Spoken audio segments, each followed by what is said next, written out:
The last 7 decades have shown us a lot of different Godzilla suits, but there is a specific suit I want to spotlight today that I feel is both memorable and culturally significant. At least, to me it is.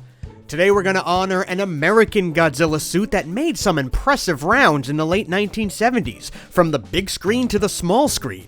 It's also the story of how Godzilla was almost in the movie Beetlejuice. This is the story of the Robert Short Godzilla suit. And it's made possible by this. What is this? Check this out. Boom! Pick a card. Exter is this video sponsor. Is your wallet all bulked up to the point you can't even close it? Well, Exter is the type of wallet I would gift to my family. Exter is the smartest wallet with a variety of styles and great color selection. Exter is an innovative and comfortable approach to carrying your essentials. Let me show you. This is the Parliament wallet. It's got a strap for cash, and to access my credit cards, boom, like magic. It's not only convenient, but it also protects cards against skimming. This is the separate aluminum card holder. It's more quick access cards in this incredible slim case, and I picked this awesome Pacific blue color. And you know what this is? This is a tracker card. You can nab this and keep it in your wallet or bag, then use the phone to track your items if they're lost. And last, I've got this laptop sleeve designed for 13-inch laptops and tablets. It can store cables, chargers, pens, a notebook, a mouse, all of these things, and not have added bulk. From this moment until June 20th, 2023, there is an insane Father's Day sale where you can use my link below and save up to 35% from your order. Just use my link or enter the code MONSTER at checkout. Get something for your dad, get something for yourself. Now is the time to get these premium items at great discounts, so act now. And thank you, Exter, for sponsoring today's video. Alright, let's talk about Robert Short's Godzilla costume. What's the deal? Why make a video about it? What is this all about? Helping me with today's video is Wikizilla's own Astounding Beyond Belief. Thanks, MIB. Robert Short is a well-known name for fans of film, especially film makeup and effects. He's an Academy Award winner, as well as a visual effects supervisor, puppeteer, costume designer, and more.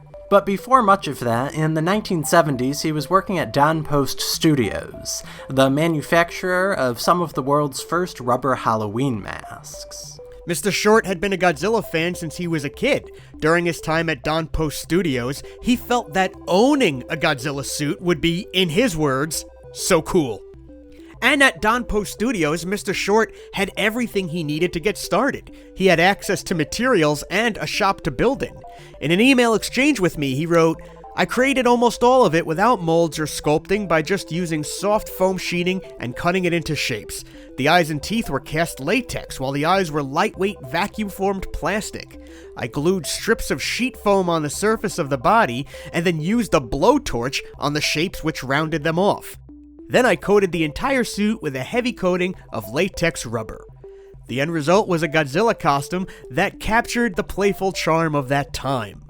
Mr. Short then wore the costume to a few conventions, including the 1976 San Diego Comic-Con, and he'd used the suit during the Irwin Allen Awards, a joke ceremony where awards were given to the worst visual effects by big studio films. Short himself hosted the presentation where he introduced Godzilla, who then came out to sing and dance.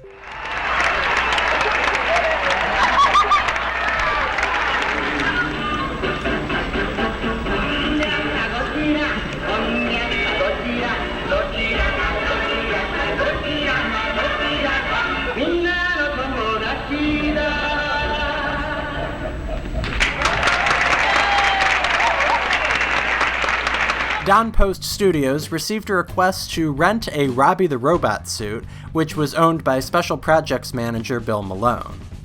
This would be for the 1976 movie-making satire Hollywood Boulevard, co-directed by a then up-and-coming Joe Dante, and produced by John Davison. But Don Post Studios mentioned that they also had a Godzilla costume kicking around, and Davison and Dante loved the idea and wrote Godzilla into the script. In the film, the character is credited as Godzina and played by herself, although in reality it was Robert Short in the costume. In this satire, Godzina is one of several creatures featured in Atomic War Brides, a science fiction film within a film. Now, Godzina, all through the picture, Candy has rebuffed you. And in this scene, your motivation is to make her understand that for you, it's really love. And while you're at it, I want you to step on as many people as possible. Interestingly, although the monster suit is called Godzilla, the film's poster lists a credit for Godzilla, and even though its appearance was brief, Mr. Short's costume even made it to some of the movie's foreign posters. It wasn't long before Mr. Short received another rental request for his Godzilla costume, and this request came from a late-night sketch comedy show, Saturday Night Live, which at the time was still in its infancy. According to Mr. Short, they called and said that Belushi wanted to use the suit for a sketch, so we built a huge wood crate for it and shipped it off.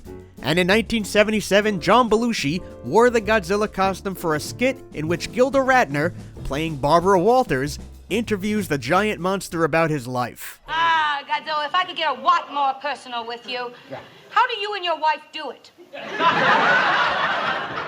Very carefully. NBC used the suit again that year during a primetime airing of Godzilla vs. Megalon. During the special, bumpers aired with Belushi as Godzilla, remarking on the Godzilla film and franchise. Unfortunately, these bumpers are unavailable to the public and may even be lost media. Quick side note, Godzilla returned to SNL in the early 1980s for a Kramer vs. Kramer parody, but an entirely different suit was used. According to Mr. Short, he'd always wanted to go back and replace the head of his Godzilla suit, but never got around to it. After leaving Don Post Studios, Don Post allowed him to store the suit there. Eventually, it began to deteriorate, not unlike Toho's own monster suits that were allowed to rot away. When Mr. Short's suit became more trouble than it was worth, he disposed of it. He was very sad to see it go. But because of his interest in Godzilla, Mr. Short got a chance to visit Toho in Japan and watch some of the Return of Godzilla being filmed in person. Years later, Robert Short almost had another chance to build a Godzilla suit for the 1988 Tim Burton movie, Beetlejuice. Several sequences of the film take place in the afterlife, where ghosts appear as they looked the moment they died. According to Mr. Short, one of the afterlife characters was originally going to be an actor in a Godzilla suit with a miniature jet plane stuck in the side of his head. But as much as he was looking forward to building this suit, the idea was dropped for budgetary reasons. Of course, we know Tim Burton already has some experience with Godzilla, as he used the costume by effects artist Cleve Hall a few years earlier in Pee-wee's Big Adventure. Nevertheless, in 1989, Mr. Short shared an Academy Award in the category of Best Makeup for his work on Beetlejuice. Over the years, Robert Short has done special effects work for E.T. the Extraterrestrial, Splash, Cocoon, and more. And he's become a well-known name to fans of filmmaking. He even got to return to the world of giant monsters by being a visual effects supervisor on the short-lived NBC series Surface. Today, he still has a soft spot for Godzilla, and he's glad to hear that the Big G's fans have remained strong for so many years. While the majority of Godzilla's history comes from Japan, it's good to remember that every once in a while, America produces something that really sticks in the minds of fans as they age. Something with an interesting context and a story worth preserving. For us, it's the story of the Robert Short Godzilla costume. I'd like to thank Mr. Short for taking the time to reply to my emails and offer all of his insight into his infamous creation. Leave your thoughts and memories in the comments below. Until next time.